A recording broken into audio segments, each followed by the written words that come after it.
Hi, everybody. Welcome to Catching Up. I am Jons Benninger, and today my guest is a good friend and colleague, Jim Tonkin.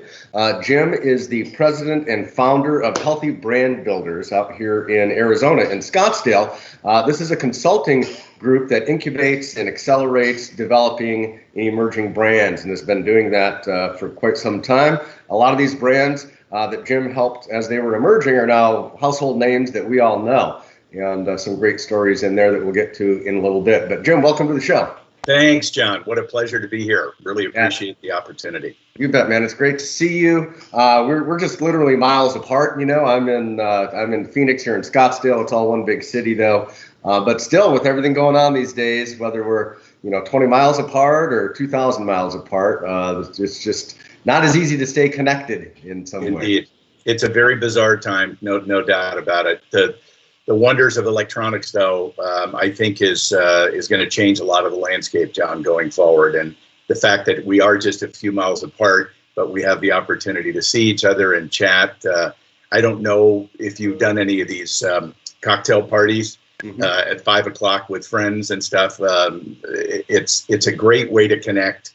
Doesn't have to be around cocktails necessarily, but it really is fun. You get 6-7 couples on a Zoom call, and you can really catch up, and it's so good to see people's faces at a time like this. It is. I've been on a few of those, some work-related, some just friends or family, and just, again, seeing each other's faces and being able to talk in real time, it's a blessing.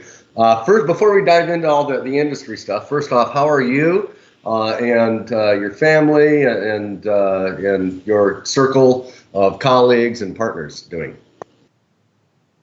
Thanks for asking, John.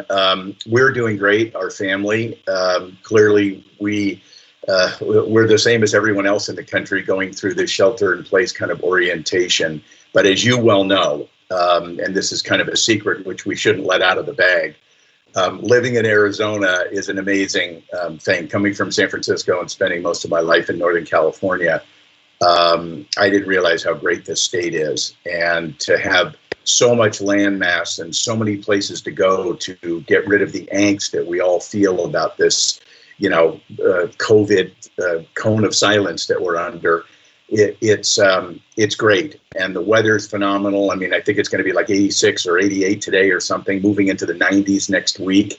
And I'm sorry, my friends in New York and Detroit and Chicago and other places cannot deal with this, but it's just a good secret that John and I know about living in this state, and so we're really blessed. And my family's great. All of my colleagues are great. I don't know anybody personally that's had COVID. I don't know whether you do, but that's awesome. I did hear we had some friends that came down from Cave Creek last night. We sat around our fire pit 8 feet apart from one another and had a few glasses of wine. One of their friends in Chicago is a physician, and he got it, and his wife got it. They went through the whole process. He was on a ventilator for 8 days. He's an emergency room doc, and came out the other side doing great. And so that's a great story, but that's as close as I've gotten to anybody. Yeah, same here. We're doing great, and everybody's healthy, and we're just trying to support the family and our friends and the community and do our part, whatever that looks like, whether it's staying home or trying to help people who maybe aren't as fortunate. But, that's it. Well, we're all pulling together, and we're all going to get through this, whether it's in our communities or our families or this wonderful industry that you and I are in. I've seen so many wonderful stories of companies and just leaders stepping up from all parts of this industry to try and do their part. I'm sure you're seeing that out there too. Totally. Clients, I think the resiliency of Americans and just human beings are very different than if you're a fly or a bird or a jaguar. It's all about eating to live. We obviously have this emotional connection to things, which is what makes our life so interesting.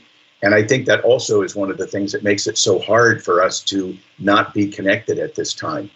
The emotional connection we have, and particularly in our space, right, in the industry that we operate in, the hugs and the long relationships and the really hard handshakes that we give one another when we see each other. some of that may not come back, through this, and we may need to learn other ways to show our affection and our deep-rooted feelings for one another. It'll be hard, but I'm very confident that we will get through this and things will be better than they were. Don't know about the economy. I'm just talking about life and the way we communicate and the things that we share and what's really important. Yeah, and I think you're right. A lot of people are focusing on just that. What's really important right now? I think it's a time that a lot of people are taking inventory and asking those questions and coming up with some really good answers that I think will stick around as we get through this to the other side. Understanding how important it is to stay connected to family and to friends, and those relationships are more valuable than ever. And for many of us, and I'm one of them, one of the things that helps us get through this, right? It can be stressful. It can be easy to get down. It can be challenging, the economy, just all these things going on. But just even this time that you and I are spending, seeing a friendly face and making this a shared experience, I think is good for all of us. Well, I love your smile. I never see you without one. So it's great to be able to connect, buddy. I'm glad you're well. Yeah. So I want to ask the beverage industry. You consult with food and beverage companies, but let's face it, you've been doing beverages for so many years and so many cool brands, water companies and functional beverages, and we can go into some of those specific ones. But you really focus a lot on beverages and specifically startup and emerging companies with really cool ideas. How are they doing? How's the beverage industry itself doing? And then how are these smaller entrepreneurial startups that are where all the innovation comes from? How are they doing? I think, generally speaking, John, there's a lot of companies that are doing well, particularly those that have actually been in the marketplace already. They've got shelf space, or they're up on Amazon and they already have some kind of a sales platform and they have a consumer following. I will say, though, that I think there are a ton of companies out there, not necessarily in our stable, but others that are new to the market that may have not had the traction. They may be in that first year of development, or even a pre-revenue company that has actually fallen by the wayside. And I suspect, just as we went through the issues around Expo West and the untimely cancellation and what that did, unfortunately, to many of their exhibitors who were coming for their coming out party, if you will, and through no fault of Informa, obviously, it probably put a lot of these people's dreams on hold. Yeah. And as you know, the government is trying to help companies with the PPP and small business loans, et cetera. But quite frankly, a lot of these small companies are probably not going to make it just because they don't have enough energy or verve yet. I'd feel terrible about the ones that have put their family money and their own 401k capital and those kinds of things into their business. You see tons of restaurants. You love to eat. I love to eat. We go out a lot. I really feel for a lot of these people that probably will not be able to come back from this. So it is what it is. And now what we need to do is help one another and get this, unemployment situation turned around, because it's a very scary thing to look at. Yeah, it definitely is. And it's hard to hear that we have these brands, these startup companies, these smaller companies. Like you say, these are people that put their life savings or their 401k money or investments from family and friends, and passionate about what they're doing, and some great ideas. And that doesn't mean they're all going to make it, right? We understand that too. Just, in boom times, not every brand and not every business idea makes it. But right now is a lot different. And so I appreciate the work that you do with a lot of these brands and have done over the years to help them get there, because you can have the best idea, the coolest idea in the world, but as you know, that's not enough, It isn't. Yeah, you're totally right. Could you chat for just a little bit about, for those who aren't as familiar with what you do in Healthy Brand Builders, about that process, when you identify a company or a brand that you think might have what it takes, what do you help them with? How do you get them from great idea to, great company? Well, I wish I could say it's all me and I'm just such a smart guy that I could get them all to the end zone. Hardly is the case. But frankly, John, I've been doing the consulting side, strategic consulting, for 33 years now, since 1987. And prior to that, you may remember I was a soft drink bottler in a family business, and we had a tremendous business in San Francisco and Sacramento for many, many years. And I decided putting sugar in water was just not a good thing for me. So I left that industry, started a couple of small entrepreneurial companies, was fortunate enough to have an exit.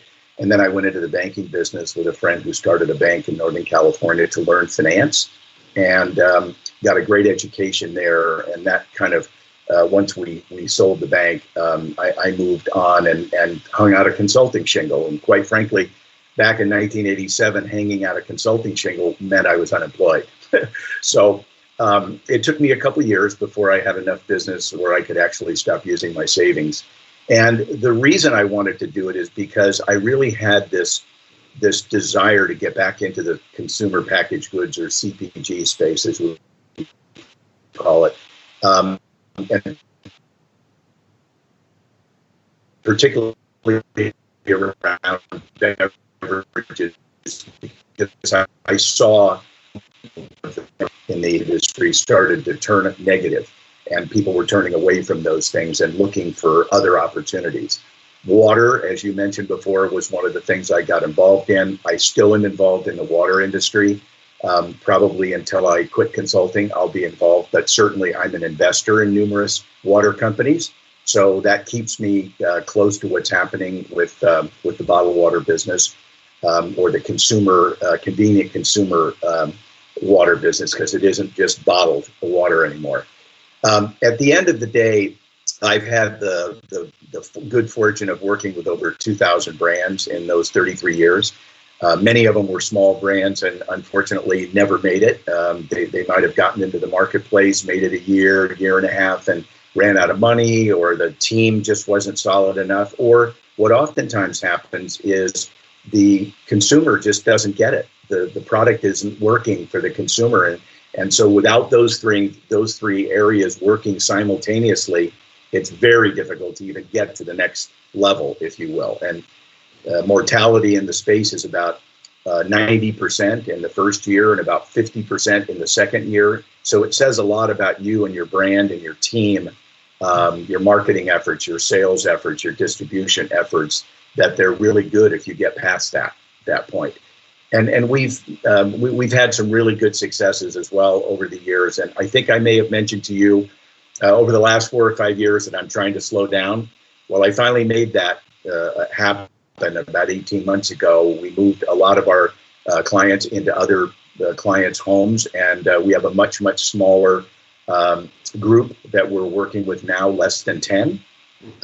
I still am bringing really cool, interesting ideas out of the ground. I'm working on a tremendous opportunity right now, which even through COVID is ready to rock and will be coming out in June.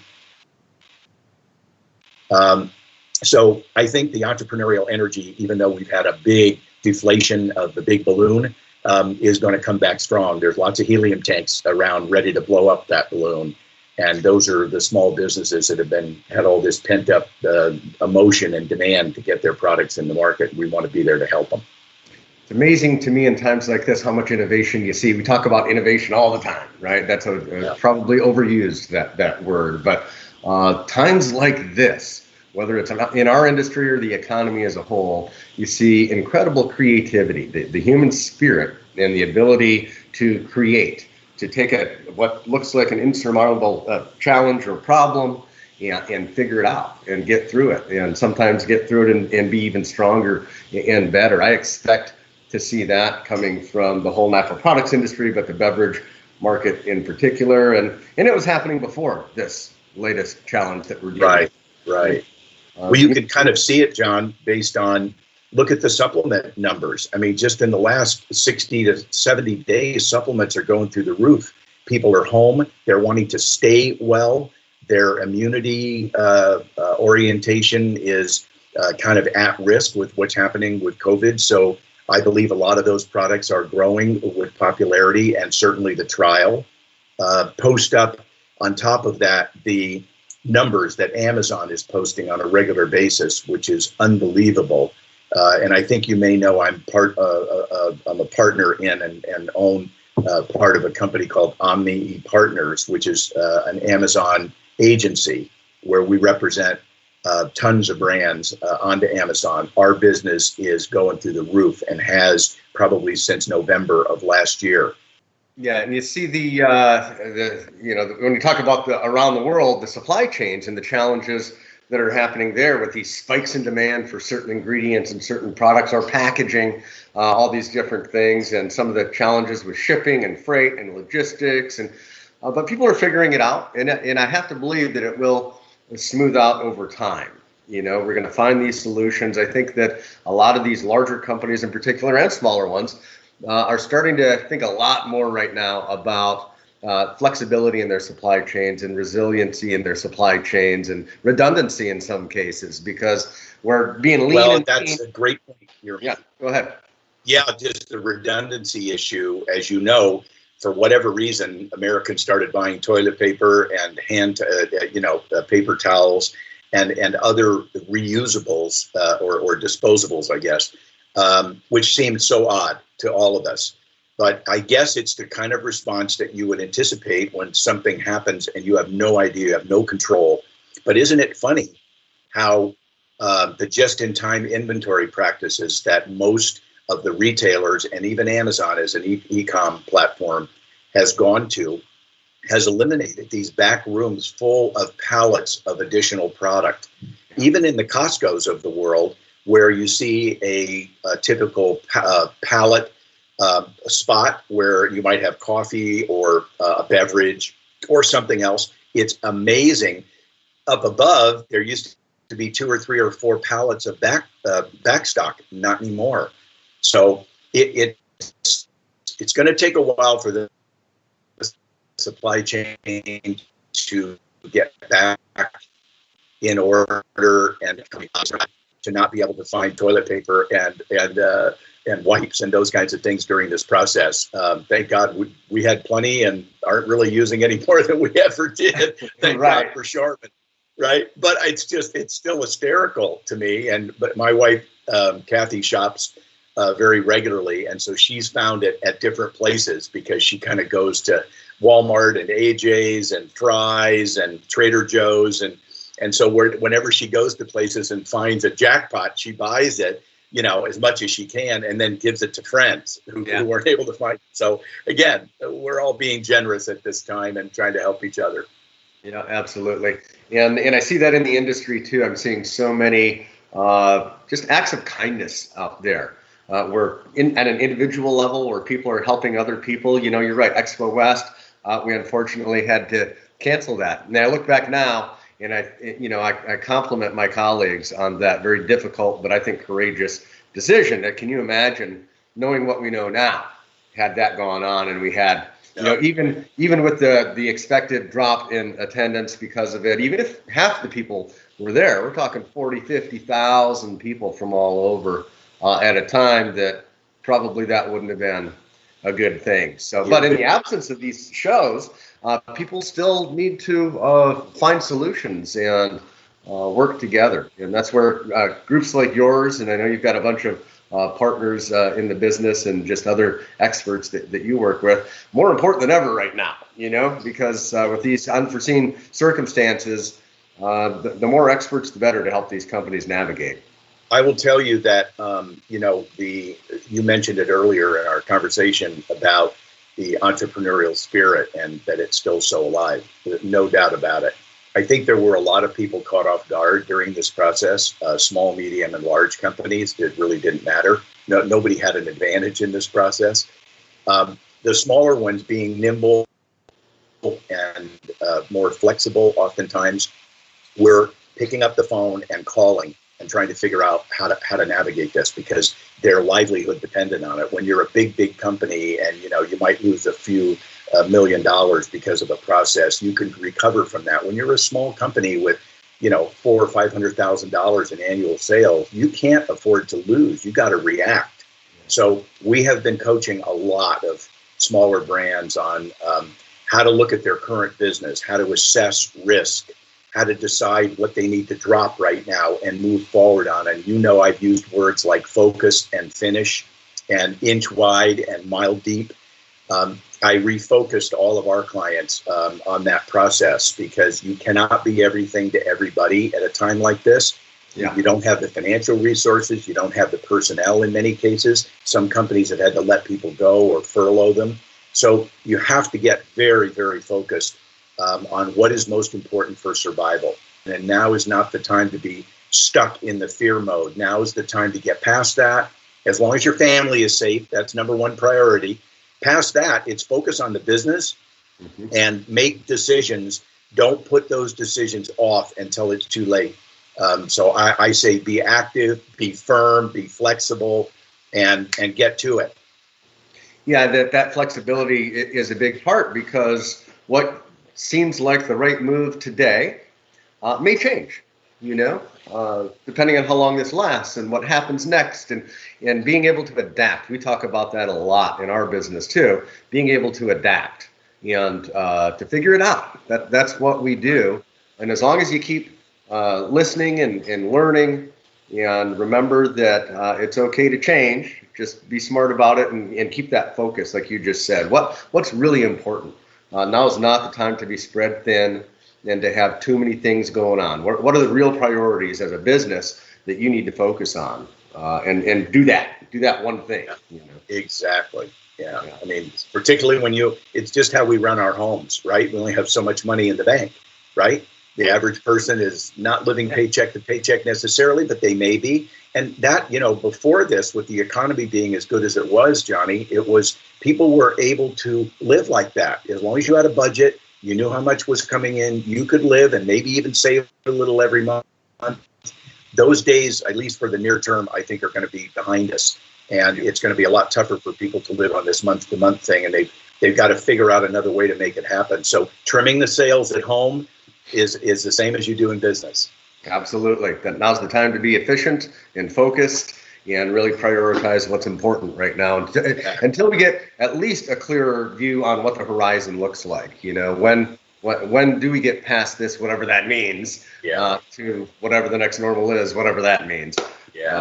But we will. I have great faith that we will get through this together, and especially in our industry, so many people that are just really thoughtful, and of course you're one of them. So I know that you help companies with their products, and you've always got something cool going on. So I want to just take a moment and say, what's cool that's going on out there? I see some products behind you on the shelf back there and on the table, but without revealing any secrets, what kind of cool stuff are you working on right now?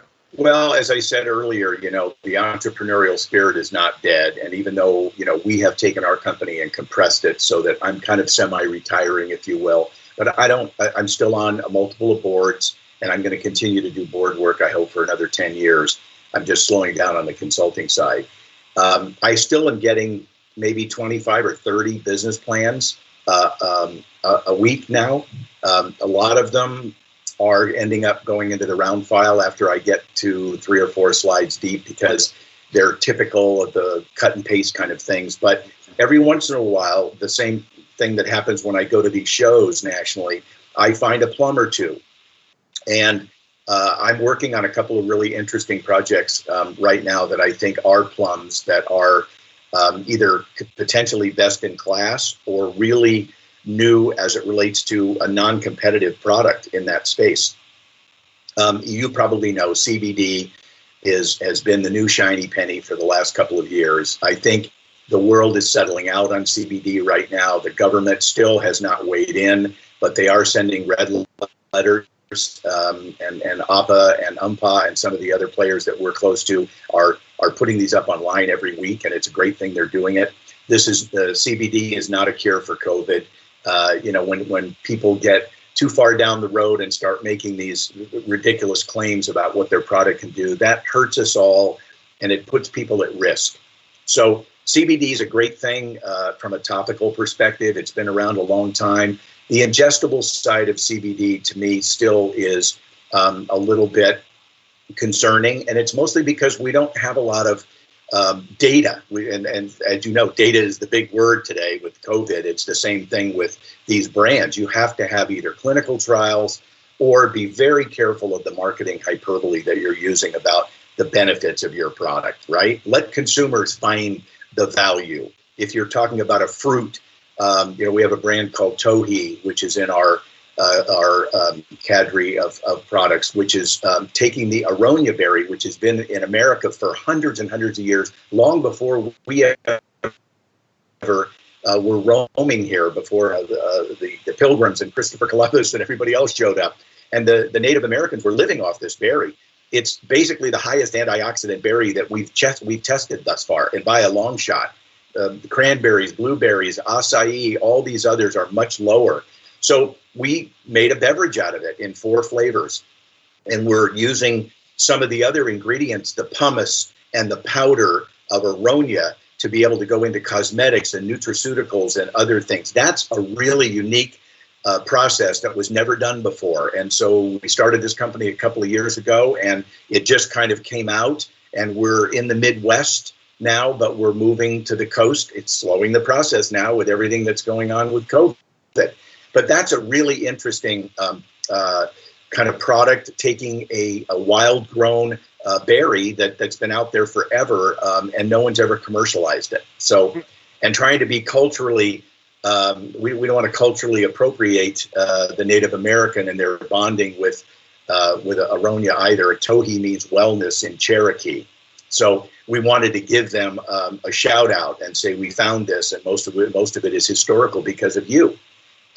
There are tons of CBD things that are in the market that I mentioned. I think the next year will be very telling on the tinctures and some beverage applications. You've probably heard of Weller and others that are in the market that are still doing very well as an ingestible. They don't make structure function claims, which is great. So they're being very cautious, and they're letting the consumer figure out if it works for them or not. Yeah. My big concern, as you know, is what's the milligram dosage, and where do you go? Where's the documentation, and where's the book that says 25 or 35 milligrams of CBD in a 12-ounce beverage is the right amount, or in a shot, for instance, right? So proteins are still huge. You're aware of all the plant proteins that have been growing like a weed, and I don't use that word loosely. It wasn't meant to be a pun. Pea protein, rice protein, chia protein, and other proteins that come from plant sources in deference to animals is still doing very well. Difficult a little bit to work with in terms of taste profiles, I will say. But there's a number of companies that are doing really well.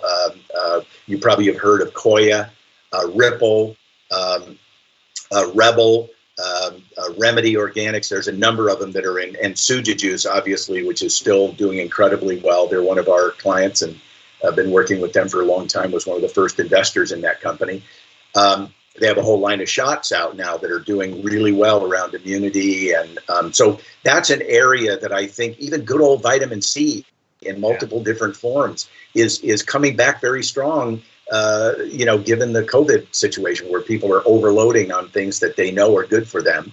And the exploration around supplements is amazing. So let me stop there. I could talk. No, you're right. I mean, things that if you would have told me 6 months ago that vitamin C, in vitamin D3, in zinc, in a lot of these staples that have been part of the market forever, but they're not cool and shiny and sexy necessarily, but now they are, right? Yep. Now they are. Yeah. And I think that's a good thing. One of my hopes is that all of these, a lot of these new consumers, I call them new consumers coming into this space for these vitamin C and all these different products, I want them to stay. Once things settle down a little bit and all that, I want them to stay, because this could be really good for just the public health in general. If people continue to focus on eating at home, cooking fresh foods, taking a supplement where it makes sense for them. If that can be one of the outcomes of this as we all go through it together, that's not just good for our business. Great. I think it's good for public health. One of the things that I'm also seeing along the same regard, John, and you and I have known each other for 20-something years, our beautiful show that we put on, SupplySide West and SupplySide East, unfortunately, which was just canceled. I know a lot of the exhibitors there. Many of them are pharma companies. Many of them are supplement companies, I see a lot of products that they have brought to the market over the last 3 or 4 years now becoming front and center for the reasons that they're espousing about these terrific products in bilberry and magtine and these different products that are excellent for you. They can work well in beverages, not just capsules or tablets. So I think the form may change when we come back from COVID, where my phone's going to ring off the hooks when people are ready to get going again, and that will be really fun. Seeing new sources and new go-to-market strategies for a lot of these ingredients that have been out there for a long time, but people are searching for them now. Yeah, I've been hearing so much more about like adaptogens. Again, yes, adaptogens are not new, right? Those aren't new. Let me show you just one product which you might be interested in. This is a product called Wildcrafter. This was developed by a mutual friend of ours, Dr. Tyrone Lodog, who is a very good personal friend of mine. And she's a coffee fanatic like I am. And together we kind of thought that this would be a fun thing to bring to market. This is coffee with benefits. So it has botanicals in it that were all searched and put together specifically by SKU, by Tyrone. Tyrone is not only an MD, but she also is an ethnobotanist. And so she really understood how to put 100% Arabica coffee from Colombia, dark roasted, with these different adaptogens. And she's made some beautiful coffee. You can't really even taste the adaptogens, but that product is available online now. And that's the kind of thing that even through the COVID process, you can see these new innovations come to market. Matter of fact, there were so many people wanting the product. Some were not thrilled about K-Cup because of the obvious waste issues associated with plastic. We're dealing with that on a compostable cup, which will be out shortly. But we developed a bag coffee. So we put the adaptogens in there. So now you can buy a 16-ounce bag of coffee, still made with the loving hands of Intelligent Blends and the thought process around production and formulation by Tyrone. So those are the kinds of things that I think are still happening on a daily basis. There's numerous products that I'm getting very deep in right now around muscle health, aging, because we have a huge aging population right now. And when you look at products, and in all due deference, products like Boost and Ensure and others, I mean, you can't pronounce most of the ingredients that are on those products. They have a lot of preservatives and things in them. So we're trying to find better ways to deliver the nutrient value of products like that, particularly for seniors. And a lot of the people that have gotten COVID have been in nursing homes. And, that's a perfect place for this kind of stuff to be able to focus. When you get something that's really good for people, you give them 1,200, 1,400 calories in a 12-ounce container. That can be sustenance, which helps people live a lot longer. So we're focused on things like that. Anyway, I don't want to keep going, John, because I could forever, and I know this was only supposed to be a short time together, but I'm loving it. I really appreciate you reaching out to make sure I was doing okay. Yeah, man. Last thing, and I'm going to let you go, and I ask everybody this toward the end, and that is, a lot of uncertainty right now, some fear out there in places. It's a really challenging time for everyone on so many levels, and it can be a lot to process. What keeps you going? What keeps you positive? What gives you hope as we all go through this together? It's a great question. I think a few things have come out of this for me. I'm reading, again, a lot more than I had been in the past. Trying to watch a little less news, which is a way to stay positive. The other thing that I think came out of it is finding simple things like reconnecting with family. I'm Zooming with my sisters and brother on a regular basis. Things that we take for granted because we were going 100 miles an hour before this thing started. And everybody has slowed down. You go from 100 to 0, and then incrementally you're starting to come back. That's where the understanding of your own personal health, not just physical health, but mental health. The long and the short around finding pearls and looking for simple things that can make you smile. Just, spending a lot of time with my youngest son who has some special needs and whether it's swimming in the pool, which we can do in Arizona, which is we're so fortunate, or the bike rides we take every day. Listening to the birds, which you can do here really well, and they're crazy in spring right now. So waking up at 4 o'clock in the morning with them, and then listening to them at 8 o'clock at night chirping away. It's time, smelling the roses. We all know that terminology. We don't do enough of it. So frankly, that's what keeps my energy going. And then the connecting through the visuals like this is very exhilarating. And to know that our friends are, some friends are I'm sure having are having issues, whether they're physical or mental or whatever. We may not know some of those until we get done with this, where people can take their fingernails out of the ceiling and then you go, wow, they went through some changes, right? Yeah. But we need to be there and inclusive and put our arms around everybody when we can do that again, and hopefully we can. It's so much easier to be positive in life, John, than it is to be negative. God knows we have too much to look at to make us negative. Yeah, I agree. Well, Jim, I agree with you. Small things. This is a great time for that introspection, and I think a lot of people are doing that and really saying, what do I want to make of my day? What do I want to fill my day with?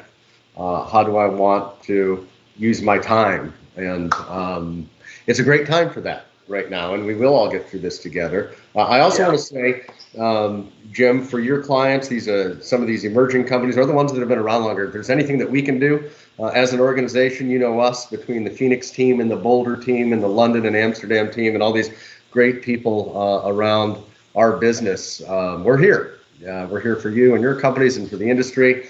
It's tough right now without events. It's tough right now without travel, but we're finding other ways to stay connected. And if there's something we can do for you or for anybody out there listening to this or watching this, just let us know. This is where we all need to come together and get through it together. So. Well, the service you're providing here just for us to connect personally is really meaningful to me. But hopefully those that watch this will also get something good out of it. And if they can take a few pearls away, then we did our job. That's it, man. That's it. Well, let's do it again. Let's catch up again soon. And enjoy the sun. And it's a beautiful time in Arizona. I'm going to do the same thing. And let's reconnect real soon, Jim. Thanks, Johnny. Be well, buddy. All right. Bye.